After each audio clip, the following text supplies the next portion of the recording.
La paix positive. Vaste sujet, n'est-ce pas?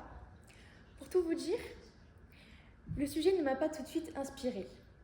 J'ai commencé mes recherches pour mieux comprendre et je me suis interrogée sur notre manière de penser, les valeurs humaines, la compréhension de soi-même, nos difficultés au dépassement.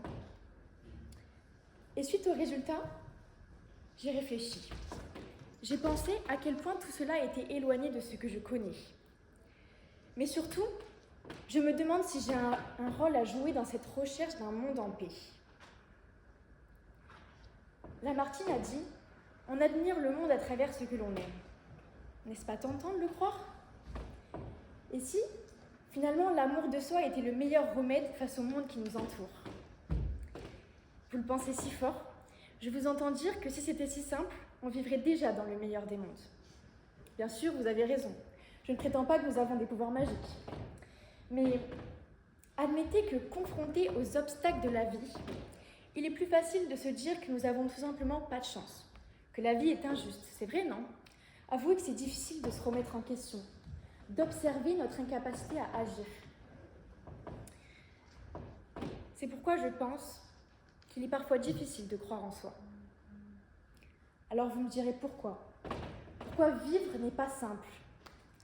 Ça ne l'a jamais été et ça ne le sera jamais.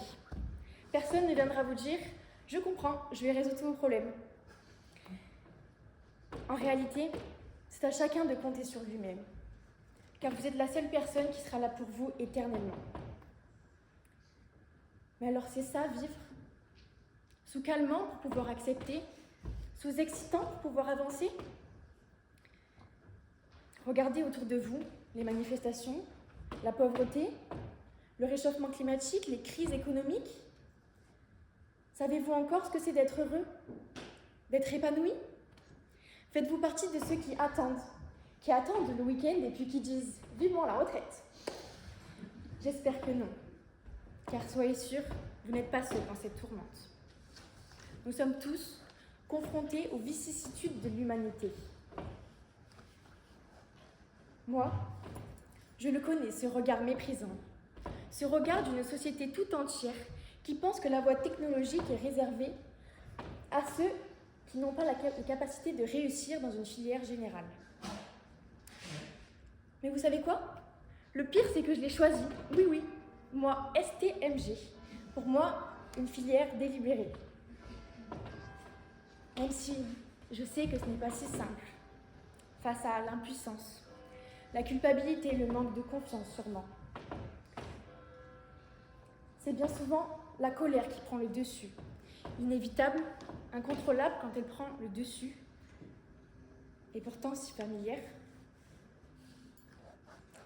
Mais devinez qui m'a permis de surmonter tous ces préjugés.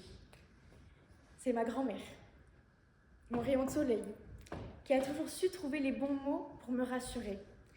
Un jour, elle m'a dit « Elena, crois-moi, si tu veux, tu peux ».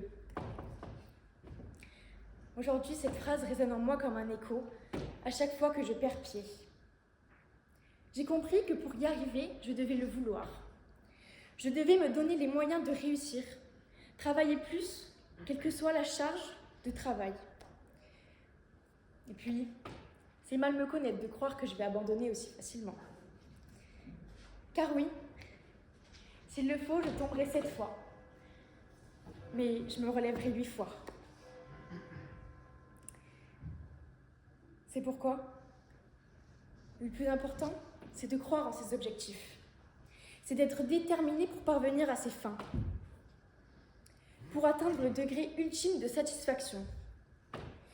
Alors, n'est-ce pas là l'une des premières marches pour accéder à une paix intérieure? Peut-être oui. C'est plus facile à dire qu'à faire, vous avez raison.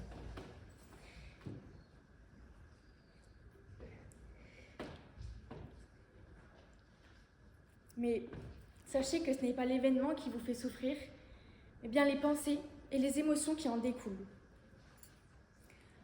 La peur, la colère par exemple, donne de la force pour s'opposer. La honte oblige à mieux se préparer.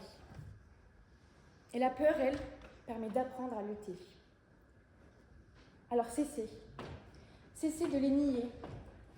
Croire que tout va bien dans le meilleur des mondes, alors que tout s'effondre autour de vous, ne suffira pas à faire de votre vie un long fleuve tranquille. Et vous, monsieur, dites-moi, comment gérez-vous cette peur qui vous hante? Et vous alors, madame, comment traitez-vous cette colère qui vous tourmente?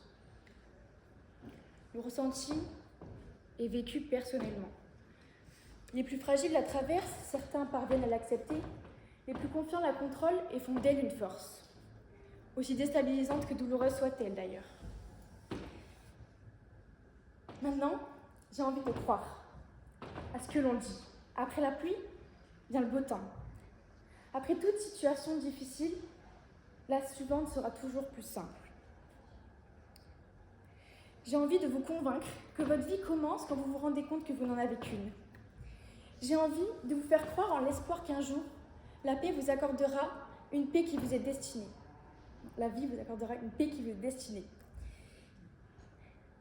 J'ai envie, car seul compte la suite de ton histoire. Qui tu choisis d'être? Alors, j'aimerais que tu retiennes que si la vie te donne 100 raisons de pleurer, tu en as 1000 de sourire.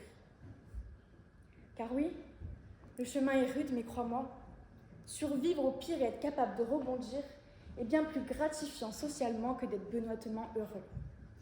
Certes, échouer est douloureux, mais n'avoir jamais voulu réussir est bien pire. Alors, à présent, es-tu capable de t'aimer? Oui, capable. Je crois que c'est à partir du moment où tu es capable de t'aimer que tu peux trouver ta paix intérieure. Car finalement, aussi simple que cela soit, tu n'as qu'à le vouloir. Alors, ne crois pas que c'est simple, ne crois pas que c'est dur, crois juste en toi, Elena.